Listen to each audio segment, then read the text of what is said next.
नमस्कार साथियों, आप सभी का स्वागत है एजुकेशन 9A में।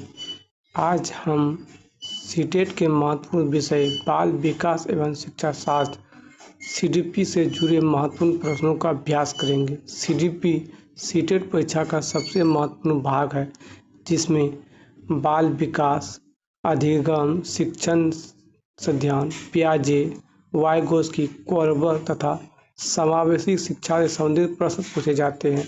यदि आप सीटेट में अच्छे अंक प्राप्त करना चाहते हैं तो सीडीपी पर मजबूत पकड़ बनाना बहुत जरूरी है। आइए शुरू करते हैं आज का प्रश्न उत्तरी। पहला क्वेश्चन क्या है? शिक्षार्थी अधिगम प्रक्रिया में व्यस्त और सक्रिय रूप से शामिल महसूस करते हैं जब। आप सब कमेंट में जरूर आंसर करें और हमारे चैनल को भी सब्सक्राइब करना ना भूलें। क्या है? आप सब कमेंट में कीजिए आंसर। क्या है? 1 नंबर, उनके पूर्व ज्ञान को पृथक किया जाता है और नकारा जाता है। क्या ये है? दूसरा, गतिविधियों उनके संदर्भ से संबंधित होते हैं। या ई। तीसरा नंबर, अधिगम का बल दोहराव और रटने पर होता है। या ई। शिक्षार्थी की सामाजिक भावनात्मक आवश्यकता की खोज की उपेक्षा की जाती है। या इसका। चलिए आप सब कमेंट में आंसर दीजिए इसका। देखो, जहाँ भी पृथक किया जाएगा वहाँ नेगेटिव वर्ड आएगा। अधिगम पर दोहराव भी, रटना भी क्या है? नेगेटिव वर्ड है। शिक्षार्थी सामाजिक भावना आवश्यकता होती है, लेकिन यहाँ क्या? उपेक्षा भी क्या है? उपेक्षा नहीं करना है। इसका आंसर क्या हो जाएगा? 2, गतिविधि उनके संदर्भ से संबंधित होते हैं। उपेक्षा कभी नहीं करना है, नकारा नहीं जाता है, पृथक भी नहीं करना चाहिए और दोहराव या रखने पर भी बल नहीं देना चाहिए। चलिए नेक्स्ट क्वेश्चन। दूसरा क्वेश्चन अभिकथन और कारण है। ए में शिक्षकों को कक्षा में प्रभावी ज्ञान सुनिश्चित करने के लिए बच्चों को संवेदनात्मक सहारा देना चाहिए। या कारण क्या कहता है? आर में संवेग व संज्ञान एक दूसरे से जटिल रूप से सही विकल्प है। चलिए आप सब कमेंट आंसर कीजिए, आप सही विकल्प चुने।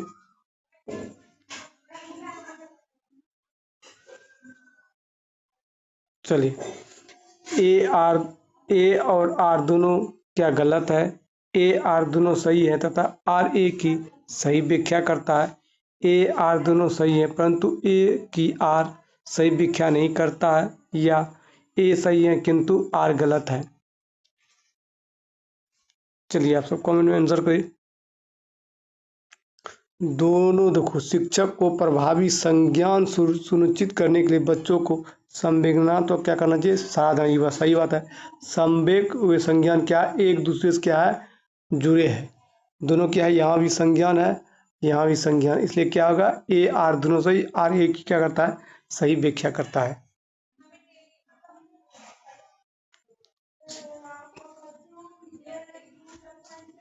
संवेग या संज्ञानात्मक क्या होता है?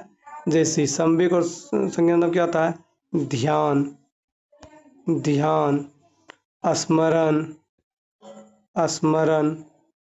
स्मरण शक्ति और क्या है? समस्या समाधान। क्या है?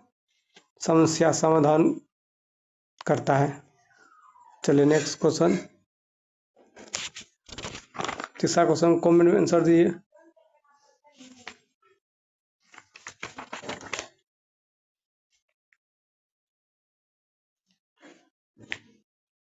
चलिए तीसरा क्वेश्चन, निम्नलिखित में से कौन सा कथन प्रगतिशील शिक्षा में शिक्षक की भूमिका का सबसे अच्छा वर्णन करता है?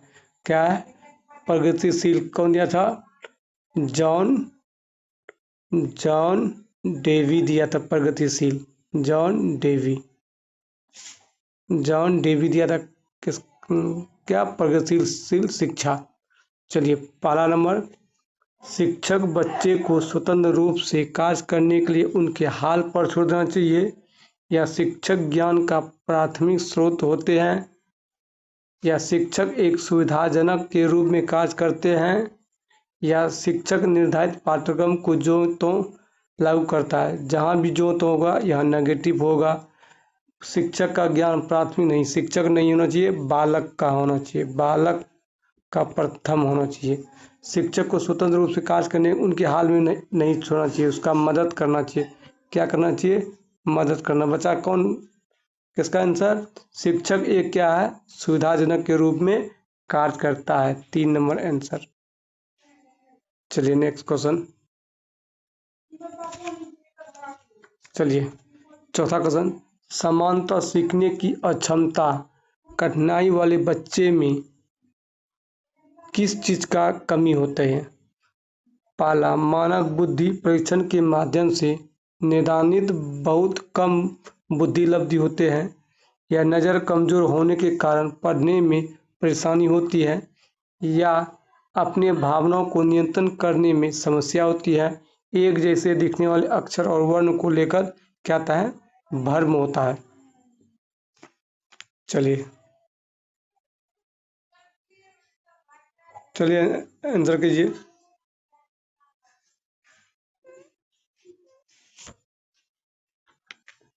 इसी का नाम क्या है? डिस्लेक्सिया। इसका आंसर क्या होगा? डी। इसका नाम क्या है? डिस्लेक्सिया। डिस्लेक्सिया।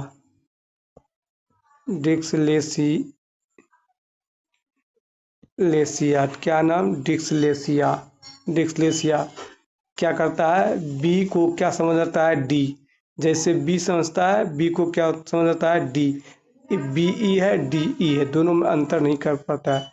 जैसे क्या है? अक्षर और वर्ण को लेकर क्या आता है? भ्रम हो जाता है। उसी को हम लोग क्या करते हैं? डिस्लेक्सिया या अक्षमता या कठिनाई वाले बच्चे को। चलिए पांचवा क्वेश्चन क्या है? प्रतिभाशाली बच्चे के संदर्भ में निम्नलिखित में से कौन सा सही है? यहाँ क्या बोला? सही है। चलिए आप सब कमेंट आंसर करें।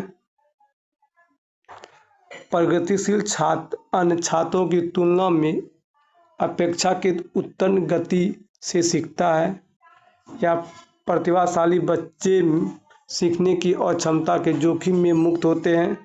प्रतिभाशाली बच्चों निश्चित रूप से शैक्षणिक, सामाजिक, भावनात्मक सभी क्षेत्र में क्या आता है? उत्कृष्ट प्राप्त करते हैं, या प्रतिभाशाली छात्र हमेशा खुश, लोकप्रिय और अच्छी तरह से क्या होता है? समायोजित होता है। जहाँ भी क्या बोलते हैं? तुलना ईवी नेगेटिव, अपेक्षाकृत ईवी नेगेटिव। चलिए एक छट गया, आप 3 में आंसर दिए।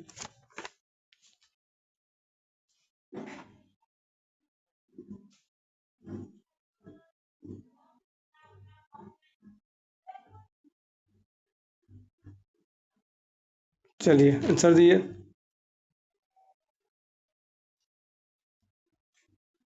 चलिए इसका आंसर क्या होगा? एक ही होगा। एक ही होगा। क्या कहता है? तुलना में अपेक्षा उन्नत गति से सीखता है। सही बात है, क्योंकि प्रतिभाशाली सीखने और क्षमता के जोखिम से मुक्त है नहीं, गलत बात है। प्रतिभाशाली बच्चे निश्चित रूप से शैक्षणिक, सामाजिक, भावना सभी क्षेत्रों में उत्कृष्ट है नहीं, ये गलत बात है। प्रतिभाशाली छात्र हमेशा खुश होते हैं, ये भी गलत है। इसका आंसर क्या होगा? प्रतिभाशाली छात्र अन्य छात्रों की तुलना में अपेक्षाकृत उन्नत गति से सीखता है, यानी तेज गति से सीखता है। चलिए नेक्स्ट क्वेश्चन। चलिए क्या है नेक्स्ट क्वेश्चन? जीन पियाजे के अनुसार निम्नलिखित में से कौन सी क्षमताएं पूर्व संज्ञानात्मक अवस्था की विशेषता बताता है? चलिए ये क्या है? पूर्व संज्ञानात्मक कब से है? 2 से 7 वर्ष के बीच। 2 से 7 वर्ष पूर्व संज्ञानात्मक अवस्था। क्या होता है इसमें? प्रतीकात्मक खेल और जीववाद, वर्गीकरण और अमूर्त कर्मता, संरक्षण और अमूर्त चिंतन, या नकल और प्रतियोगिता। चलिए आंसर दीजिए। आंसर क्या होगा? प्रतीकात्मक खेल और जीववाद होगा आंसर। क्यों? प्रतीकात्मक खेल क्या होता है? काल्पनिक होता है। काल्पनिक क्या होता है?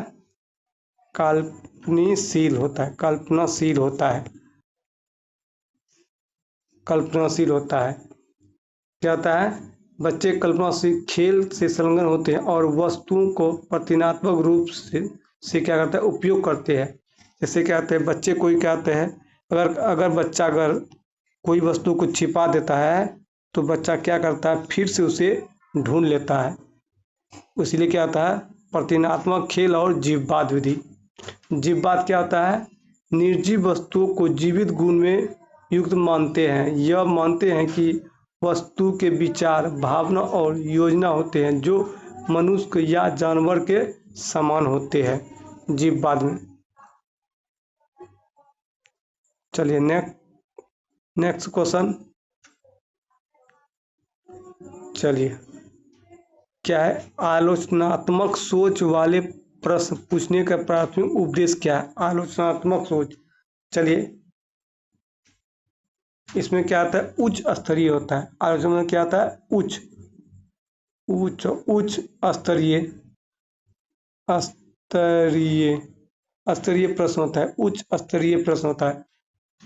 क्या आता है, उच्च स्तरीय प्रश्न। क्या आता है, उच्च स्तरीय प्रश्न। चलिए आप सब कमेंट में आंसर दीजिए, आंसर में कमेंट में आंसर करें। अगर आप सबको यह वीडियो पसंद आए हो तो हमारे चैनल को लाइक करें, सब्सक्राइब करें एंड शेयर जरूर करें।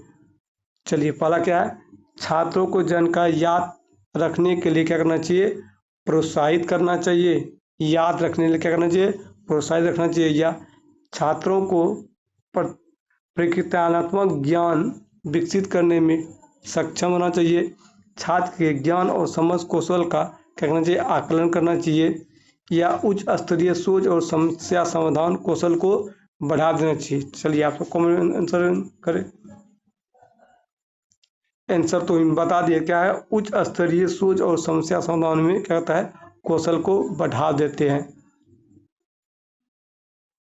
चलिए नेक्स्ट क्वेश्चन। चलिए अब 8वां क्वेश्चन क्या है, आनुवांशिक पूरी तरह से एक व्यक्ति की का निर्धारण करती है। क्या है, सेक्स में, जेंडर में, शैक्षणिक सफलता में, सीखने की शैली में। चलिए ऑप्शन आंसर करिए इसका। 1, 2 या 4, या ओनली 1, या ओनली 2, या 1, 2, 4। इसका आंसर क्या होगा, ओनली, आंसर क्या होगा, ओनली 1 होगा, 1 ही होगा। सेक्स क्या है, एक सामाजिक प्रक्रिया है, सामाजिक प्रक्रिया। जेंडर क्या है, एक जैविक प्रक्रिया, जैविक प्रक्रिया है, जैविक प्रक्रिया है।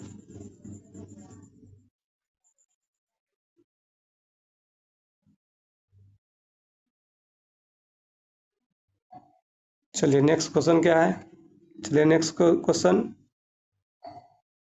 चलिए 9 का क्वेश्चन क्या है, बच्चों की लंबाई और वजन में वृद्धि किसका उदाहरण है? संज्ञानात्मक का, मात्रात्मक परिवर्तन का, गुणात्मक परिवर्तन का, या भावनात्मक परिवर्तन का। चलिए कमेंट में आंसर दीजिए, कमेंट में आंसर क्या है, 2 नंबर मात्रात्मक परिवर्तन का है। संज्ञानात्मक क्या है, ये पियाजे का है,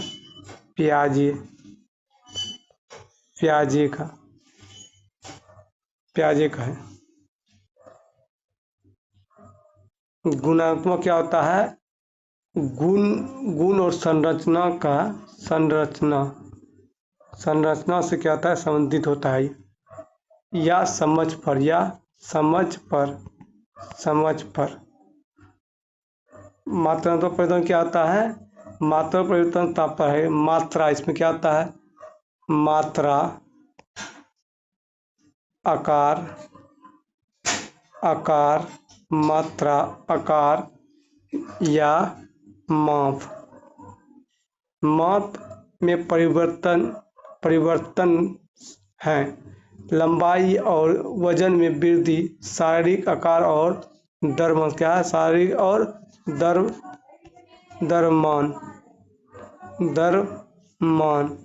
क्या? शारीरिक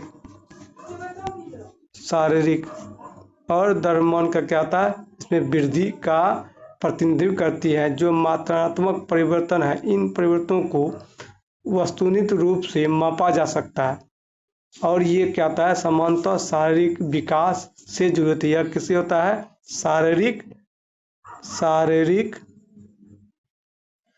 शारीरिक विकास से जुड़ा होता है। किससे? शारीरिक विकास से। चलिए नेक्स्ट क्वेश्चन। चलिए, लेप वाइगोस्की के अनुसार बच्चे अपने स्वयं के व्यवहार को किस प्रकार नियमित करते हैं? चलिए, एक कौन है? खुद को पुनः वर्णन के उपयोग के द्वारा, अनुकूलन की प्रक्रिया के द्वारा, आत्मवाक के प्रयोग के द्वारा या संतुलीकरण की प्रक्रिया के द्वारा। चलिए, आप सब कमेंट में आंसर जरूर करें। इसका आंसर क्या होगा? आत्मवाक के प्रयोग के द्वारा, जिसे हम लोग क्या कहते हैं? इसे निजी भाषा भी कहते हैं। इसे क्या कहते हैं? निजी क्या कहते हैं? निजी भाषा। क्या कहते हैं?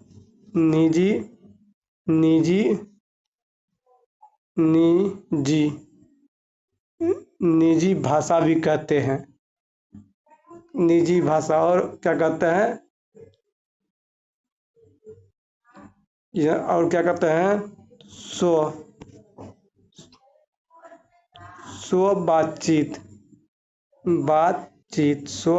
यानी स्वयं से बातचीत करना ही क्या कहता है? वो आत्मवाक के प्रयोग के द्वारा। इसमें क्या था? सोचने और व्यवहार में क्या करता है? मार्गदर्शित करना और नियंत्रण करना है। वाइगोस्की ने प्रस्तावित किया कि जैसे जैसे बच्चे जो होता है, क्या होता है? जैसे जैसे बच्चे विकसित होते हैं, वे धीरे धीरे कहाँ आ जाते हैं? वाह भाषा में। किसकी भाषा में? वाह भाषा में वो अंतरित करते हैं और इसका उपयोग अपने कार्य की योजना बनाने में क्या करता है? मार्गदर्शन करने में और निगरानी करने के लिए करते हैं। चलिए नेक्स्ट क्वेश्चन। चलिए, विकास के संदर्भ में निम्नलिखित में से कौन सा कथन सही है? विकास के विभिन्न पहलू एक दूसरे से स्वतंत्र होते हैं। विकास एक औसत प्रक्रिया है। विकास चक्रीय तरीका से होता है, रेखीय नहीं होता है। विकास कहता है विशिष्ट से समान की ओर बढ़ती है। चलिए, ये तो नहीं होगा। विकास औसत नहीं होता है। विकास विशेष नहीं, समान से क्या होता है? समान से विशिष्ट की ओर जाता है। विकास विशिष्ट की ओर जाता है। विकास जो ई सही लिखा है, विकास चक्रीय तरीका से होते हैं, ऐसे विकास होता है। रेखीय नहीं, रेखीय मतलब क्या है? सीधा। विकास क्या सीधा नहीं होता है, वो क्या होता है? चक्रीय। ऐसे क्या होता है? विकास होता है। चक्रीय मतलब, रेखीय मतलब नहीं। रेखीय क्या होता है? एक सीधा रेखा में क्या होता है? विकास नहीं होता है। चलिए नेक्स्ट क्वेश्चन क्या है? चलिए, कक्षा 5वीं के बच्चे को तैरने और डूबने की अवधारणा को पढ़ाने के लिए संरचनावाद में दृढ़ विश्वास रखने वाले शिक्षक द्वारा कौन सा शैक्षणिक दृष्टिकोण अपनाया जाएगा? क्या है? निर्देशित खोज, व्याख्यान विधि, वीडियो में दिखाना या पावर पॉइंट प्रस्तुतिकरण करना। चलिए, क्या होना चाहिए? निर्देशित खोज, यानी खोजबीन विधि होना चाहिए। खोजबीन विधि के द्वारा क्या करना चाहिए? बच्चे को सिखाना चाहिए। व्याख्यान मतलब क्या आ गया? एक ही। वीडियो दिखा के क्या करना चाहिए? वीडियो में सिर्फ देखिएगा। पावर पॉइंट प्रस्तुत करना, ये तो कोई बात ही नहीं। इसमें क्या होता है, ठोस वस्तु होता है। खोज में क्या आता है, ठोस वस्तु को क्या करता है, वह वस्तु में विश्वास रखता है, विश्वास विश्वास रखता है। वे सबसे अधिक संभावित निर्देशित खोज का शिक्षण दृष्टिकोण से अपना जाएंगे।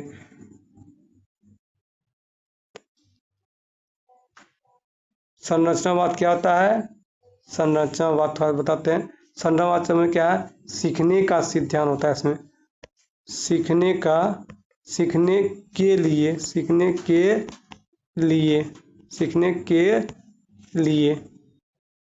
चलिए नेक्स्ट क्वेश्चन।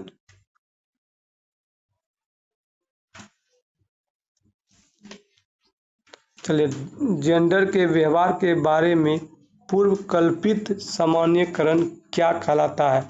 जेंडर प्रारूप, जेंडर रूढ़िवादिता, जेंडर भेदभाव या जेंडर की पहचान।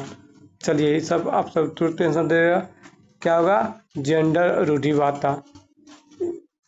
या क्या होता है, इसी का नाम क्या है, लैंगिक, लैंगिक, लैंगिक रूढ़िवादिता,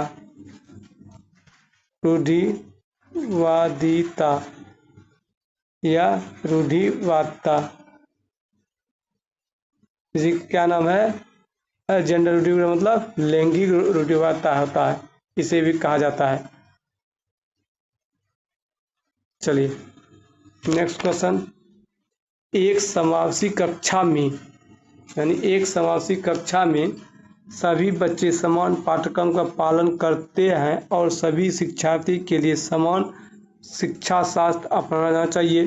विशेष बच्चे हमेशा अपने पाठ्यक्रम काज करते हैं। सभी बच्चे की गति कक्षा की गति तक पहुँचाए हैं और वे कक्षा की क्रिया में क्या होता है, शामिल होते हैं।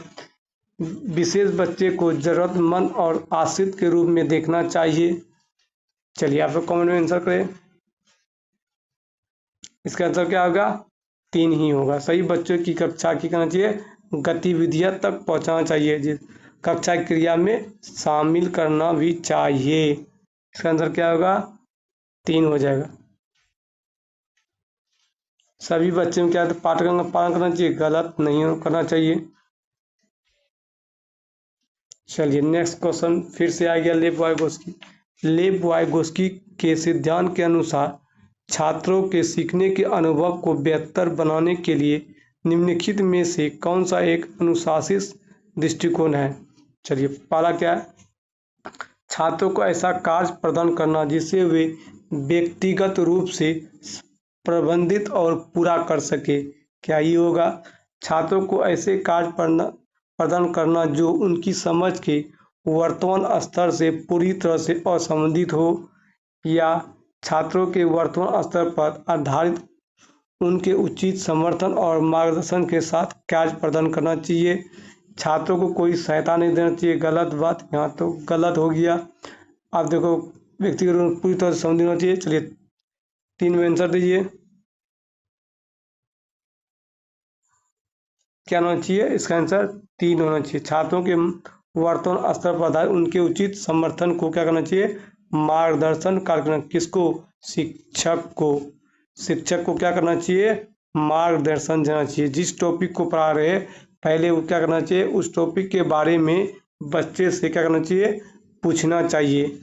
जैसे हमको पेड़ के बारे में पढ़ाना है तो पहले बच्चों को क्या करना चाहिए, बच्चे से पूछना चाहिए कि क्या बच्चे पेड़ आपने देखे हैं, क्या कहेगा बच्चा, कुछ बच्चा बोलेगा हाँ, कुछ बच्चा नहीं, जिससे वह क्या उसे उचित मार्गदर्शन और समर्थन और मार्गदर्शन का साथ प्रदान करने में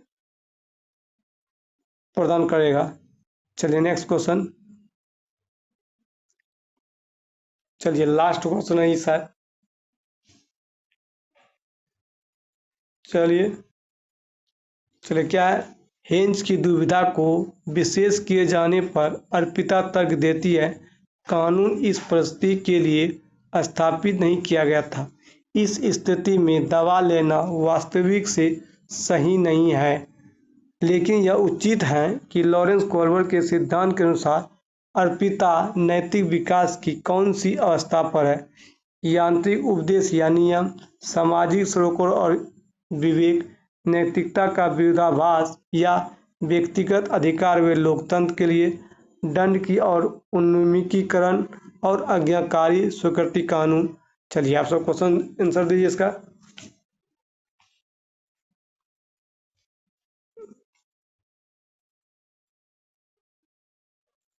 चलिए आंसर क्या होगा? थर्ड होगा। अगर आप सबको यह वीडियो अगर पसंद आई हो तो हमारे चैनल को सब्सक्राइब जरूर करें, क्योंकि सीटेट सितंबर में मोस्ट इम्पोर्टेंट क्वेश्चन लेके हम आए हैं, क्योंकि पिछले साल पूछे जा चुके हैं ये सब क्वेश्चन। चलिए और क्या है? 17वां क्या है? गणित में अपने खराब अंकों के बारे में बात करते हुए अभी कहता है कि मुझे अंकों की समझ नहीं है। अभी अपने प्रदर्शन का कारण किसे ठहरा रहा है? योग्यता का अभाव, किस्मत का अभाव, कार्य कठिनाई या कोशिश की कमी। चलिए आप सब कमेंट में आंसर करिए। इसमें क्या होगा? योग्यता का ही अभाव होगा। क्या होता है? अभी अपने प्रदर्शन का श्रेय अपनी योग्यता के अभाव को ही दे रहा है। अभी कहता है कि मेरे पास संख्याओं के क्या कहता है? संख्याओं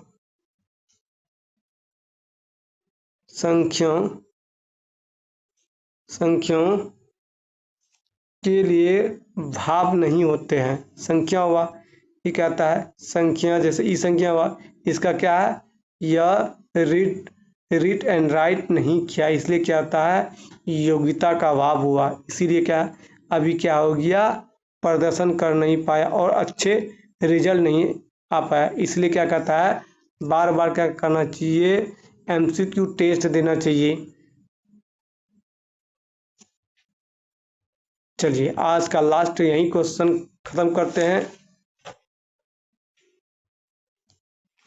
चलिए कमेंट में, चलिए आज का लास्ट क्वेश्चन ही खत्म करते हैं।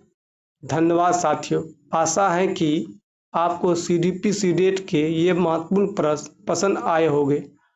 यदि वीडियो उपयोगी लगा हो तो लाइक, शेयर एंड सब्सक्राइब अवश्य करें। ऐसे ही सीटेट, टीटेट, यूपीटेट एंड शिक्षक भर्ती परीक्षाओं की तैयारी के लिए जुड़े रहिए एजुकेशन 9A के साथ। जय हिंद।